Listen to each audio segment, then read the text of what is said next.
Hello दोस्तों। देखो INS मारुमुगाओ के बारे में बताने जा रहा हूँ कि आईएनएस मारुमुगाओ क्या है। तो इसका एक बार आप सुन लेना, आईएनएस मारुमुगाओ के लिए क्या, देश के लिए क्या इसके मतलब फायदे हैं, रक्षा से संबंधित हैं।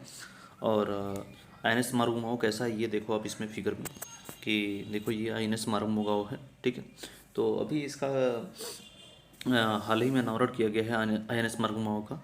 तो देखो क्या है इसमें कि मतलब हिंद महासागरीय क्षेत्र में चीन की बढ़ती मौजूदगी के बीच भारत ने अपनी समुद्री क्षमता को मजबूत करने के लिए हाल ही में स्वदेश निर्मित मिसाइल विध्वंसक आईएनएस मारुमुगाओ को भारतीय नौसेना में शामिल किया गया है। मतलब जो दक्षिणी हिंद महासागर है, मतलब चीन की जो मौजूदगी है ना भारत में हिंद महासागरीय क्षेत्र में, उसको जो है अपनी समुद्री क्षमता को मजबूत करने के लिए भारत ने स्वदेशी रूप से निर्मित एक जो है विध्वंसक मिसाइल, जिसको आईएनएस मारुमुगाओ को कहते हैं, उसको भारतीय नौसेना में शामिल किया गया। इसे भारत की ओर से निर्मित सबसे घातक युद्धपोतों में गिना जा सकता है। आईएनएस मारुमुगाओ का निर्माण प्रोजेक्ट 15B के तहत किया गया है। मतलब इस जो मारुमुगाओ नहीं है, आईएनएस मारुमुगाओ, इसका जो निर्माण किया गया है वो प्रोजेक्ट जो 15B है उसके तहत किया गया। प्रोजेक्ट 15B क्या है, अब इसके बारे में देखो क्या है। प्रोजेक्ट 15B भारतीय नौसेना के लिए 4 स्टील्थ गाइडेड मिसाइल डिस्ट्रॉयर तैयार करने का कॉन्ट्रैक्ट है। मतलब जो ये है प्रोजेक्ट 15B, ये भारतीय नौसेना के लिए मतलब जो कह सकते हो आपकी जो गाइडेड मिसाइल है उसको तैयार करने के लिए ये प्रोजेक्ट 15B एक प्लान लाया गया है, ठीक है। तो प्रोजेक्ट 15B के तहत इन 4 जहाज़ों के निर्माण का अनुबंध वर्ष 2011 में मेसर्स मझगांव डाक शिप बिल्डर्स लिमिटेड मुंबई से किया गया था। ये जहाज अत्यधिक हथियार सेंसर पैकेज, उन्नत स्टील की सुविधाओं और उच्च स्तर के स्वचालन के साथ दुनिया के अधिक तकनीक रूप से विकसित स्टील्थ गाइडेड मिसाइल डिस्ट्रॉयर है, ठीक है। संयुक्त से यह पोत पहली बार 19 दिसंबर 2021 को समुद्र में उतरा था। प्रोजेक्ट 15B के तहत 4 मिसाइल विध्वंसक युद्धपोत विशाखापत्तनम में आपके, उसके बाद मारुमुगाओ में, इम्फाल में और सूरत में किया गया है, ठीक है।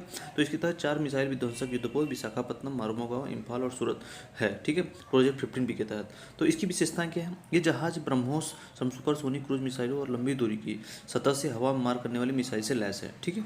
तो जहाज में क्या है, मध्यम दूरी की सतह से हवा में मार करने वाली मिसाइल, जो सैम जिसको बोलते हैं आप, स्वदेशी टारपीडो ट्यूब लॉन्चर, पनडुब्बी दोधी, स्वदेशी रॉकेट लॉन्चर और 76 मिमी सुपर रैपिड गन माउंट जैसी कई स्वदेशी हथियार प्रणाली है, ठीक है। ये जो मारुमुगाओ है, इसकी क्या विशेषता है। इस पोत की शक्तिशाली 4 गैस टरबाइन से गति मिलती है। यह पोत 30 नॉटिकल मील से अधिक की गति प्राप्त करने में सक्षम है, ठीक है। दोस्तों देखो, पोत को पनडुब्बी रोधी क्षमताओं को देश में ही विकसित किया गया है और पोत रॉकेट लॉन्चर, टारपीडो लॉन्चर से संबंधित है, ठीक है। आपका इसमें क्या है कि नौसेना ने बताया कि इस युद्धपोत की लंबाई जो है आपकी 163 मीटर है और चौड़ाई आपका 17 मीटर है और वजन आपका 7400 टन है। तो जो इस आईएनएस मारुमुगाओ है, इसका क्या लंबाई है आपका 163 मीटर, चौड़ाई आपका 17 मीटर और वजन आपका 7400 टन है। और 70% हिस्सा पूरी तरह स्वदेशी से। नौसेना ने कहा कि इस पोत की विशेषता यह है कि इसका लगभग 75% हिस्सा पूर्ण रूप से स्वदेशी रूप से है। इससे हमारे राष्ट्रीय लक्ष्य आत्मनिर्भर भारत के तहत निर्मित किया गया है। तो दोस्तों देखो, आईएनएस मारुमुगाओ क्या है ना, बेसिकली जो ये स्वदेशी रूप से निर्मित है, ठीक है। हिंद महासागर में जो चीन का बढ़ता है वो उसकी सुरक्षा के लिए इसे बनाया